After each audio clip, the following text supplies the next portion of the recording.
ఇదిగో పలానా ఇష్యూ మీద మేము ఫైట్ చేస్తున్నాం, అది ఇంకా కొలిక్కి రాలేదు కాబట్టి మేము బంద్ ప్రకటించబోతున్నాం అనే విషయాన్ని నిర్మాతలకు 3 వారాల ముందు తెలియపరచాలి. This is norms, it's a preamble.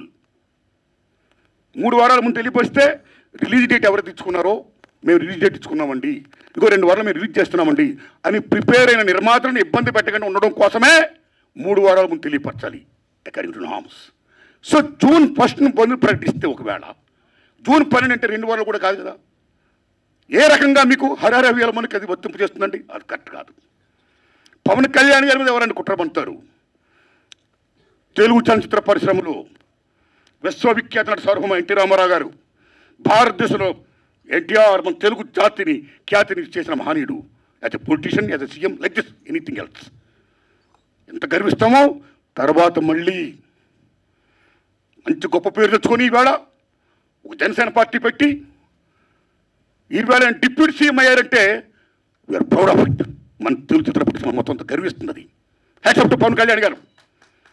ఆయన సేవలను గుర్తుంచుకోవాలి. చంద్రబాబు నాయుడు గారికి సెల్యూట్. మేము పవన్ కళ్యాణ్ గారిని ఏ రకంగా దుర్మానం కాం, కానీ పవన్ కళ్యాణ్ గారు ఆఫీస్ ఆ రకంగా కరెక్ట్ కాదు రావడం. ఓకే, వచ్చిందనుకోండి, ఇష్యూ వస్తే మహాత్మా గాంధీ ఏమన్నాడు? ప్రపంచ యుద్ధాలను కూడా చర్చల ద్వారా ఆపొచ్చన్నాడు ఆయన. ఒక సీఎం, ఒక డిప్యూటీ సీఎంగా మీరు అక్కడ సీఎం చంద్రబాబు నాయుడు గారితో మాట్లాడి హరిహరవీరమల్లు అనే టాపిక్ మీరు ఎత్తకుండా, ఓకే మీ ఇండస్ట్రీ కష్టాల్లో ఉన్నప్పుడు రండి, మనం సిట్టింగ్ చేసుకుందాం రండి, మాట్లాడుకుందాం రండి అని చెప్పుకుంటూ ఒక పెద్ద రోల్ ప్లే చేస్తుంటే ఒక చలనచిత్ర పరిశ్రమ బిడ్డగా మిమ్మల్ని ఆ పని చేయండి సార్ పవన్ కళ్యాణ్ గారు. ఎందుకంటే పర్సెంటేజ్ సిస్టమ్ వల్ల ఇండస్ట్రీ ఇవాళ చాలా మేలు జరుగుతుందండి. పర్సెంటేజ్ సిస్టమ్ లేకపోవడం వల్ల ఇండస్ట్రీ సగటు నిర్మాత మొత్తం కొలాప్స్ అయిపోతున్నారండి ఇవాళ. మీరు నమ్మండి sir. Why? Because all malls, PRs మొత్తం ఇలాంటివన్నీ వచ్చేసిన తర్వాత సింగిల్ థియేటర్స్ ఇవాళ ఉనికి లేకుండా పోతుందండి. తెలంగాణ 500 ఉన్న సింగిల్ థియేటర్లు ఇవాళ 200 చిల్లరకు వచ్చేసాయి. ఆంధ్రప్రదేశ్ 500 పైన ఉన్న సింగిల్ థియేటర్ ఇవాళ 300 పైసలకు వచ్చాయి. సింగిల్ థియేటర్ లేకపోతే యొక్క ప్రేక్షకుల పరిస్థితి ఏంటి? ఇవాళ మాల్స్లోని ఆటల్లోని ఇటువంటి చోకాటి థియేటర్స్లో రేట్స్ ఎంత ఉన్నాయి? ఇవాళ ఎంత పీపచ్చమైన రేట్స్. ఆడికి వెళ్ళి ఏదైనా పాప్కార్న్ తింటేనే 500 రూపాయల, డ్రింక్ 200 రూపాయల, టికెట్ మొత్తం 200, 300 ఇలాగ అనుకుంటే సగటు ప్రేక్షకుడు ఎక్కడ సినిమా చూడగలుగుతాడు? ఏ రకంగా వెళ్ళగలుగుతాడు? ఇవాళ భారతదేశంలో సినిమా పరిశ్రమ అనేది సామాన్యుడికి వినోదం. అలాంటి వినోదాన్ని సగటు మనిషికి దూరం చేస్తుంది ఇవాళ బికాస్ ఆఫ్ దీస్ పాలసీస్. కాబట్టి సింగిల్ థియేటర్ని బతికించుకోవాలి, దానికి పర్సెంటేజ్ సిస్టమ్ కావాలి. ఈ పర్సెంటేజ్ సిస్టమ్ అనేది ఇప్పుడు నుంచి కాదండి. నేను ఎందుకు ప్రెస్ మీట్ పెట్టానంటే since 25 years the issue is going on. ఈ పర్సెంటేజ్ కావాలని కోరిన వాళ్ళు మేము కూడా ఒకటి, నేను కూడా ఒకటండి. ఆ రోజుల్లో మీరు నమ్మని మిత్రుల కిఎల్ నాన్నగారు ఉన్నప్పుడే ప్రొడ్యూసర్ కౌన్సిల్ అధ్యక్షుడిగా మేము విజ్ఞప్తి చేశాం. కాలా సి కళ్యాణ్ గారు ఉన్నప్పుడు విజ్ఞప్తి చేశాం. కాలా కిరణ్ గారు ఉన్నప్పుడు విజ్ఞప్తి చేశాం. కాలా అలాంటి దశలో మీరు నమ్మండి, ఇదే ఫిల్మ్ ఛాంబర్ ముందు టెంటలు వేశాం. అక్కడ ఓ సురేందర్ రెడ్డి గారు, ఓ నట్టి కుమార్ గారు, ఓ మోహన్ గారు, ఓ బెక్కం వేణుగోపాల్ గారు, నేను ఇంకా అనేక మందిని ఈ ఉద్యమాలు చేస్తున్నప్పుడు ఆదిశేషవరరావు గారు, తమ్ముడు భరద్వాజ్ గారు, కేఎస్ రామారావు గారు, చంద్రబాబు శ్రీనివాసరావు గారు, అచ్చిరెడ్డి గారు, కృష్ణారెడ్డి గారు పెద్ద మంది సంఘీభం ప్రకటించారు. ఎన్ని చేసినా ఏమీ కాల.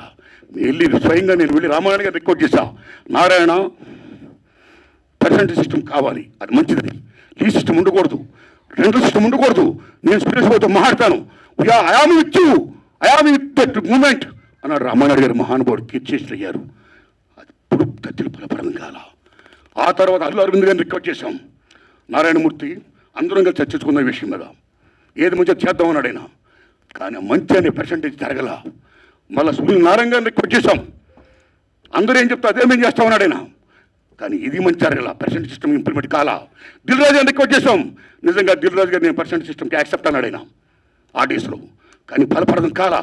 ఆ టైంలో అప్పుడు ఇండస్ట్రీ పెద్ద మహానుభావుడు మా గురువు దాసనారాయణ ఇంట్లో మా గురువు గారు కేఎస్ రామారావు గారు, తమ్ముడు భరద్వాజ్ గారు, నేను, సి కళ్యాణ్ గారు అందరం మీట్ అయ్యాం. మీట్ అయిన తర్వాత VNR Nageswara Rao distributor from Telangana, percentage system కావాలి, ఏ సిస్టమ్ కావాలి, ఆక్యుపేషన్ పర్సెంటేజ్ కావాలని కొందరు, 50-50 కావాలని కొందరు, ఇలా రకరకాలు మాడుతున్నప్పుడు ఇది తప్పకుండా తేలుతాం. ముందు పర్సెంటేజ్ సిస్టమ్ పెట్టాలి, రెండో సిస్టమ్ ఉండకూడదు, ఈ సిస్టమ్ ఎత్తేయాలి అనే దాన్ని ముందు వీళ్ళు తీసుకురండి అని మేము విజ్ఞప్తి చేస్తే మా గురువు దాసనారాయణ దాన్ని యాక్సెప్ట్ చేశారు, ముందు తీసుకుని వెళ్ళారు. కానీ ఫలప్రదం కాల, ఇంప్లిమెంట్ కాల. లాటర్ ఆఫ్ ఇండస్ట్రీ పెద్ద చిరంజీవి గారి దగ్గరికి వెళ్ళాం. ఇది ఇష్యూలో రైట్ చేశాం, విజ్ఞప్తి చేశాం. టికెట్స్ రేస్ పెంచుద్దని చెప్పడం విషయంలో కానీ ఈ ఇష్యూలో కానీ ఆయన కృషి చేశాడు. మరీ పరప్రదం కాల. So this is a very big issue. Since 25 years this percentage system is going on. The issue is going on, not clearing. అది కావాలి.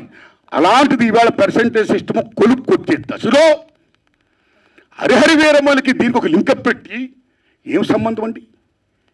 ఏమీ సంబంధం లేదు. ఈ రకంగా దాన్ని ఇచ్చేస్తారని చెప్పి ఈ పర్సెంటేజ్ సిస్టమ్ అనే ఇష్యూని పక్క తోసేసేసి హరిహరి వీరమ్మను ఫోకస్ చేయడం అంటే ఎంత దారుణం ఉండేది. అది కరెక్ట్ కాదండి. అందుకని నేను మనస్ఫూర్తిగా ఇది ఫీల్ అయ్యే నేను చెప్పడం కోసమే నేను విజ్ఞప్తి చెప్తూ పవన్ కళ్యాణ్ గారిని విజ్ఞప్తి చేస్తున్నా, నేను చంద్రబాబు నాయుడు గారిని విజ్ఞప్తి చేస్తున్నా, దుర్గేష్ గారిని విజ్ఞప్తి చేస్తున్నా. పవన్ కళ్యాణ్ గారు మాట చెప్పారు, ఇండస్ట్రీ వారు వచ్చి గవర్నమెంట్ ఏర్పడ్డ వెంటనే వచ్చి పలకరించవచ్చు కదా, మర్యాద పూర్వకంగా కలవచ్చు కదా అన్నారు. నేను శభాష్, కలవాలి, రాజులు మీరు, కలుస్తాం. కానీ ఒక విజ్ఞప్తి చేస్తున్నాం. పూర్వకాలంలో రాజుల దగ్గరికి ఏదైనా ప్రజలకు సమస్య వచ్చినప్పుడు ధర్మగంట కొడితే లోపలికి వెళ్ళేవారు. దాని బిఫోరే రాజులే ప్రజల దగ్గరికి వెళ్ళేవాడు, రక్తబండ పెట్టేవారు. మీ ప్రజలకు ఏ సమస్యలు రండి చెప్పండి అని అడిగేవాడైనా అక్కడక్కడిగా తీర్పులు చెప్పేవాడు, సాల్వ్ చేసేవారు, ప్రజలకు మేలు చేసేవాడైనా. ఇదిగో మా ఊరికి చెరువు కావాలి, మా ఊరికి విద్య కావాలి, మా ఊరికి వైద్యం కావాలి, లైక్ దిస్. అలాగా మీ మినిస్టర్లు కూడా అయిన వెంటనే ఇండస్ట్రీని పిలిచి రండి, మీకు ఏం సమస్యలు ఉన్నాయి, నేనేం చేయాలి, మేమేం చేయాలి అని చెప్తే మేము కూడా ఎంత ఆనందపడేవాళ్ళం అండి. మేము మీ బిడ్డలు అండి, the children of the state. మేము మీకు ఓట్లు వేసేవాళ్ళమి, మిమ్మల్ని లెక్కించుకోవడమే, మీ బిడ్డలం మేము. You must be respect the people the same time you must respect the government. It's vice versa. So my humble request, దయించి ఈ పర్సెంటేజ్ సిస్టమ్ పక్కకి పెట్టేయకుండా, పర్సెంటేజ్ సిస్టమ్ అనేది మెయిన్ ఇష్యూ కాబట్టి. ఎందుకంటే ఆల్ మాల్స్ ఇవాళ ఆక్యుపై చేసి 50% దే ఆర్ టేకింగ్. కార్పొరేట్ సెటప్తో కూడుకొని ప్రైవేట్ సంస్థలు ఏమైతే ఉన్నాయో ఆ కార్పొరేట్స్ అందరూ కూడా వాళ్ళు they are getting 50%. But single థియేటర్కి ఏమైంది? సింగిల్ థియేటర్ అందరూ మనవాడు ఎక్కడవాళ్ళు, ఒక ఫ్యాషన్తో కట్టుకున్నవాడు, ఈ తల్లిని నమ్ముకున్నవాడు. సినిమా అంటేనే తల్లి తండ్రి నిర్మాత తీసేవాడు, చూసేవాడు, ప్రేక్షకుడు దేవుడు, ఇద్దరికి మధ్య సందర్భంగా చూపించే తల్లి సినిమా హాల్ ఓ దేవాలయం. ఆ దేవాలయాలు బాగుండాలి. ఇవాళ ఎన్ని దేవాలయాలు కళ్యాణ మండపాలు అయిపోతున్నాయి, ఎన్ని దేవాలయాలు మూసిపడిపోతున్నాయి, బికాస్ దిస్ సిస్టమ్.